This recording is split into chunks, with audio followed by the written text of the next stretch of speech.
les oublie. Elles seront là la prochaine fois, on les oublie pas. Elles sont toujours un petit peu en retrait, mais toujours dans les 12 meilleures nations. Et comme on avait l'occasion de le dire avec Daniel Bourri, le directeur technique national, Laurent, l'important c'est ce qui va se passer en 2011, surtout championnat d'Europe au mois d'avril à Berlin et surtout les championnats du monde là véritablement qualificatifs pour les Jeux Olympiques de Londres. Ça se déroulera à Tokyo, un petit peu à la même époque l'année prochaine. Et c'est vrai que psychologiquement c'était important déjà de réaliser ce genre de résultats. Oui, absolument, il faut se placer dès à présent dans les potentiels qualifiables pour les Jeux. Les Françaises l'ont fait en finissant 11e. Donc vous avez souligné également tous ces déboires, ça n'a pas été facile. Relever une équipe quand il y a 2 blessures, c'est pas mal. Alors vient la compétition avec les Chinoises qui sont là aux barres asymétriques avec Wang Qiushuang, alors que Yuan Wan Zhang est sorti à 13 points 433, premier coup dur en ce qui concerne les Chinoises. Attention à elle. Attention à ce passage sur la petite barre. Il y a eu un contre-élan là. C'est dur d'aller jusqu'au bout. Non, elle peine. Les mouvements sont longs chez les Chinoises, c'est vrai qu'elles font beaucoup de valses, de tours, de passages en dorsale, de lâcher. Arriver au bout quand en plus il y a un contre-élan comme ça. Il peut y avoir sanction pour la 2e fois consécutive. On rappelle qu'il n'y a plus que 3 passages dans cette finale par équipe. Ça a été très compliqué sur le premier passage. À suivre dans quelques instants la note pour cette jeune demoiselle, Qiushuang Wang, 18 ans. Ah, ça n'a pas pardonné. Là. Je pense que ça va être pénalisé de 5 dixièmes ce contre-élan. C'est vrai qu'en finale équipe, chaque faute peut entraîner la descente dans le palmarès. Oui, vous l'avez rappelé, Jean-Charles, il y a 6 gymnastes, il y a 3 gymnastes qui passent et 3 notes qui comptent. C'est pas droit à l'erreur.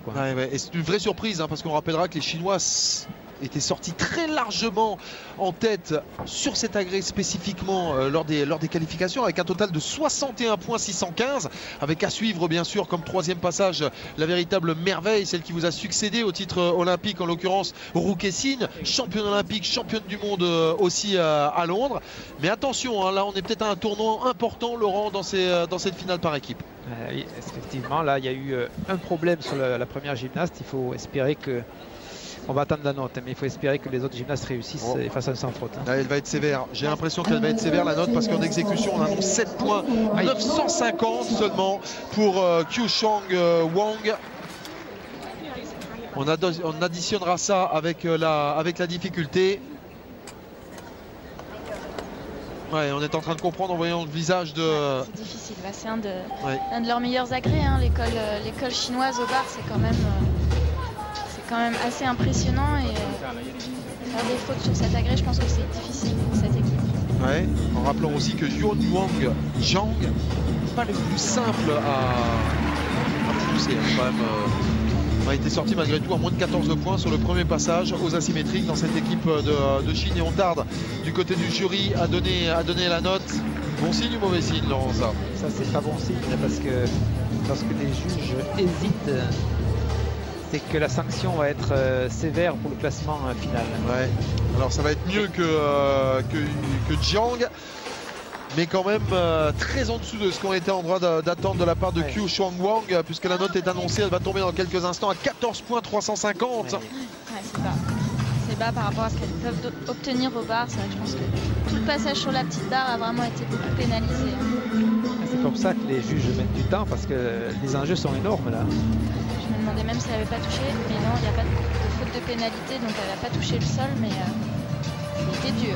C'est-à-dire que sur la feuille de route proposée pour l'objectif principal pour cette équipe de Chine, qui est bien évidemment doublée avec un titre mondial, après le titre olympique décroché lors des Jeux Olympiques de Pékin devant les Américaines. Là on vient de perdre un terrain important sur cet agrès fort pour les Chinoises, en l'occurrence les barres asymétriques. 14 points 350 seulement pour Qiushuang Wang. C'est très nettement en dessous de ce qu'elle avait prévu, quasiment 1 point de moins pour Wang. Ouais, on essaye aussi, alors ça c'est un petit peu un petit jeu de rôle, alors on cherche à garder le sourire malgré tout pour continuer à impressionner les autres. Mais les Roumaines, les Américaines, les Russes comprennent là peut-être qu'il y a un bon coup à jouer. Et là je pense que cette erreur a été observée par l'ensemble des nations aujourd'hui, je vous le dis.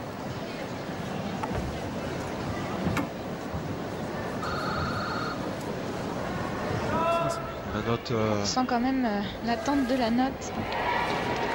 C'est assez surprenant parce que nous sur notre ordinateur officiel, elle est annoncée à 14 points 350.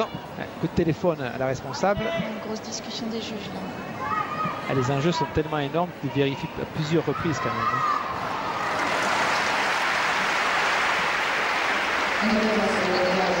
Composition du jury. Dorothy Henslow et Lidiana Calabro. Regardez, Nelly Kim, la célébrissime Nelly Kim, grandissime gymnaste de l'Union soviétique dans les années 70. Bon, ça discute sévère, hein. Ça discute très sévère. Qu'est-ce qui peut se passer là, Émilie? Il peut y avoir des juges qui ne sont pas d'accord sur les notes de départ, comme j'ai pu l'expliquer en sortie de poutre, un élément que certains juges veulent déclasser, d'autres qui prennent sur la base. Donc, Puis il peut y avoir aussi un juge qui n'a pas vu la faute, tout simplement. Au moment où il baisse la tête pour mettre la pénalité, hop, ça va tellement vite. Ça va trop vite. Et Émilie, vous êtes déjà retrouvée dans ce genre de situation lorsque vous étiez gym? Attendre qu'une note tombe, oui, ça arrive souvent. Et dans quelle disposition on se retrouve là? Soit on est la gymnaste qui vient de passer, bon de toute façon on est déjà passé, donc on attend la note. Ce qui est plus difficile, je pense, c'est plus pour la gym qui passe après d'attendre, parce que l'attente est beaucoup plus longue sur le plateau, on se refroidit, on s'est déjà préparé, surtout au bar, les maniques, la magnésie, et puis bon, on a envie de passer une fois qu'on est sur le plateau, donc... Il y a deux notes qui tardent à sortir, hein. Il y a cette note pour Kyu Chong Wang aux barres asymétriques, et aussi la note de Gabriela Dragoy qui vient d'évoluer à la poutre. Et les Roumaines là aussi qui sont en difficulté sur l'un des agrès forts de l'équipe de Roumanie. On l'a vu avec Sandra Izbacha qui a connu quelques difficultés sur sa sortie, où la triple vrille n'a pas été complétée complètement pour Sandra Izbacha. Compléter complètement, c'est peut-être un peu lourd, mais enfin bon... Il n'était pas complètement terminé. Ouais. Ça fait partie des aléas. On est dans un moment important, on le rappelle, de ces championnats du monde. Ça peut être un tournant, hein. Tout dépendra de la note. Si elle est confirmée, effectivement, la Chine se retrouve quand même en position difficile sur l'agrès fort, là où elle comptait prendre des points. On va peut-être revoir ce passage.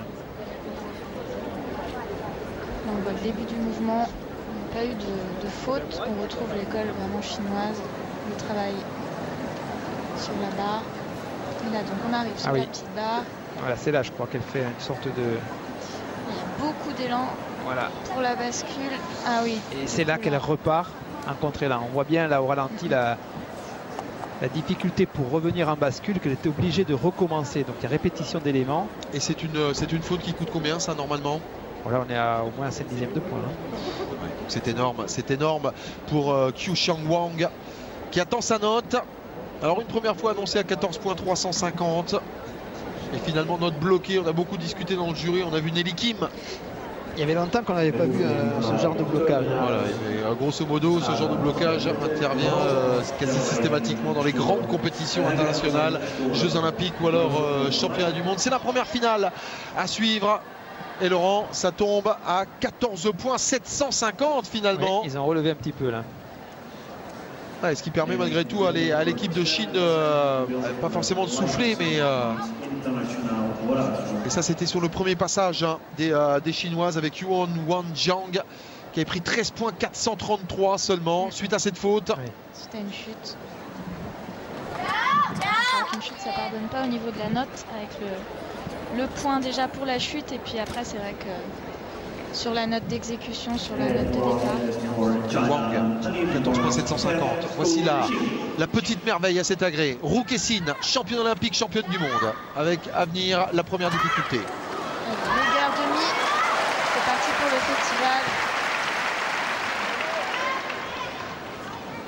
Tombée d'Arsal. Le guerre tendu, enchaîné. C'est le total pour arriver sur la petite barre. Attention sur cette petite barre, là il y a des fautes. Elle passe pas par l'équilibre dans sa valse. Ah, même là, la relance sur la grande barre, il y a des fautants. Elle a la pression. Ça fait des fautes et ça fatigue la gymnaste en plus pour arriver jusqu'au bout. attention la sortie. Ouais, Rouquessine qui réussit à se remobiliser sur la fin de cet exercice. Elle savait que c'était un moment important. La championne olympique et la championne du monde, c'est elle qui en qualification à cet agrès avait sorti la meilleure note, toutes gymnastes confondues, avec 16.066. C'est une note énorme. Là ça a été un petit peu plus dur. C'est vrai que le temps d'attente a peut-être joué. On était peut-être moins dedans. On l'a vu là, cette petite erreur sur la barre basse, bascule, passage à l'ATR avec Valls, elle passe pas par l'équilibre. La relance après, pour tourner sur la grande barre, il y a plein de flottants qui entraînent de la fatigue. Du coup, pour la sortie, on ressent moins d'amplitude, moins de vitesse. Et troisième et dernier passage ultra important pour l'équipe de Chine. Jäger avec le demi-tour, qui est quand même assez impressionnant. Enchaîné d'un deuxième Jäger.